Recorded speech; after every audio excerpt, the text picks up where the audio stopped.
जय श्री कृष्णा बच्चों। आज मैं आपको आज का कंटेंट है स्टैंडर्ड 12 एसएल हिंदी, दुष्यंत कुमार की गजल बाढ़ की संभावनाएं, जो बोर्ड की दृष्टि से इम्पॉर्टेंट है और 2026 में इसके अकॉर्डिंग 1 नंबर का भी क्वेश्चन आता है एंड 2 या 3 नंबर के या 5 मार्क्स के क्वेश्चंस भी आ सकते। तो इसमें दुष्यंत कुमार जी हैं रचनाकार एंड एक क्वेश्चन जो इसमें आएगा सेक्शन डी से भी आएगा कि आपको पंक्तियां लिखी रहेंगी और आपको अंडरस्टैंड करना पड़ेगा कि कौन से पाठ से लिया गया है। तो बाढ़ की संभावनाएं और इसके कवि जो हैं दुष्यंत कुमार जी हैं, राइट।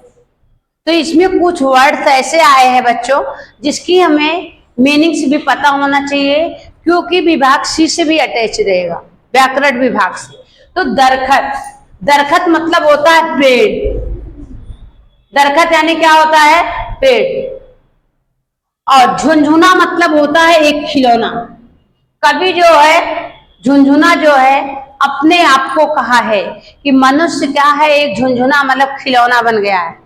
ये क्वेश्चन वेरी इंपॉर्टेंट है। कवि ने झुनझुना किसे कहा है? स्वयं को कहा है, अपने आप को कवि क्या बोला है बच्चों? झुनझुना।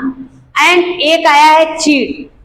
चीड़ भी बच्चों एक ऊंचा पेड़ होता है, पर्वतीय प्रदेश में पाया जाता है, इधर नहीं है मैदानी इलाकों में। एंड पेड़ का तेल उससे निकलता है, ठीक है, उसको बोलते हैं बच्चों चीड़, जो पर्वतीय प्रदेश जहां पहाड़ी इलाके होते हैं वहां होते हैं। और कुछ वर्ड आए हैं जैसे आपको आईना।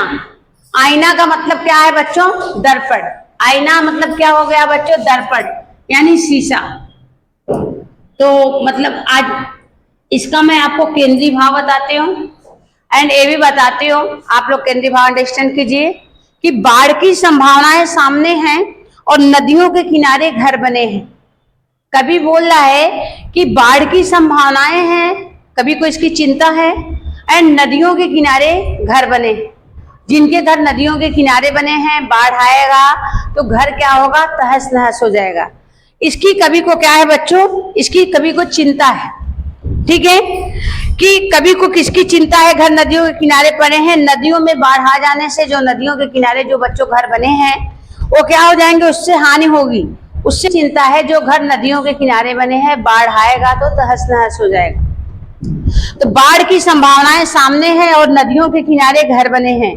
चीड़ वन में आधियों की बात मत कर, इन दरख्तों के तने बहुत नाजुक होते हैं। चीड़ वनों मतलब पर्वतीय प्रदेश में ये जो चीड़ जो पेड़ है ये बहुत ही नाजुक होता है और थोड़ा भी आधी होती है तो ये नाजुक तने हैं, कमजोर तने हैं, क्या हो जाते हैं बच्चों? गिर जाते हैं। इस तरह टूटे हुए चेहरे नहीं है जिस तरह टूटे हुए आईने हैं।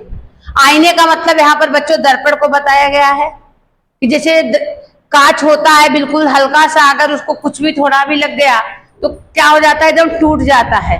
उसी प्रकार से ये जो चीड़ पेड़ है, हल्का भी आंधी आएगा, हल्का भी कुछ आएगा तो गिर जाते हैं। जिस प्रकार से आईने, आईने यानी दर्पण, जिस तरह इस तरह चाहो बजाओ इस सभा में, हम नहीं आदमी हम झुनझुने हैं। कभी बोल रहा हम अपनी बातों को व्यक्त नहीं कर पा रहे हैं तो हम क्या है? एक खुद झुनझुने। झुनझुने यानी क्या बन गए हैं? खिलौने। इसलिए बोला है, कवि के कहने का मतलब है कि अपने गजलों में बताया है कि अपनी बातों को हम कह नहीं पा रहे, इसलिए क्या हो गया? झुनझुने खिलौने के जैसे हो गए हैं। अब तड़पती हुई गजल कौन सुनाए, हम सफर उगे हुए अनमने हैं। तड़पती हुई गजल यानी बेचैन कर देने वाली गजल कौन सुनाए, हम सफर यानी साथ में रहने वाले, क्योंकि हम लोग क्या हो गए हैं? अनमने यानी क्या है? उदास हैं। क्या है? उदास हैं। तो तड़पती हुई गजल कौन सुनाए, क्योंकि जो हम साथ में, हम सफर यानी होता है साथ चलने वाला। हम सफर का मतलब क्या होता है? साथ चलने वाला, साथ चलने वाला। तड़पती हुई, तड़पना यानी बेचैन होना। आप लोग वर्ड मीनिंग का भी ध्यान दीजिए, समानार्थी एंड विरुद्धार्थी में आपको आएगा। तड़पती हुई गजल कौन सुनाए, क्योंकि जो हमारा सफर है, हमारे साथ चलने वाले लोग उदास हो गए, अनमने हैं। यही इसका बच्चों केंद्रीय भाव है। इससे आपको क्वेश्चंस जैसे आएंगे कि कौन सी संभावनाएं आने की हैं, कौन सी संभावनाएं आने की हैं? बाढ़ की संभावनाएं आने की हैं। हम सफर क्या है? ऊँघे हुए। हम सफर क्या हो गए हैं? ऊँघने का मतलब क्या होता है? बंद करो। घर नदियों के जो किनारे बने हैं, इसलिए कभी को चिंता है, क्योंकि कभी सोचता है कि बाढ़ आ जाएगी तो घर क्या हो जाएगा? तहस नहस हो जाएगा। हम सफर क्या है? ऊँघे हुए हैं। कौन सी संभावनाएं आने की है? बाढ़ की है। कवि ने किस वन का जिक्र किया है? चीड़ वन का। किसका किया है बच्चों? चीड़ वन का जिक्र किया है। यही आपके क्वेश्चंस इंपॉर्टेंट है। 2-3 क्वेश्चंस मैंने आपको जो है नोट्स भी दिए हैं। तो आप इसमें दरखत झुनझुना किसको कहा गया है? स्वयं को कहा गया। स्वयं यानी अपने को। दरखत का मतलब होता है पेड़। कभी चिंतित है बाढ़ की संभावनाएं आने की है। इसमें बहुत ज्यादा तो नहीं आएंगे, 2-3 मार्क्स के या 2 मार्क्स के क्वेश्चंस आएंगे।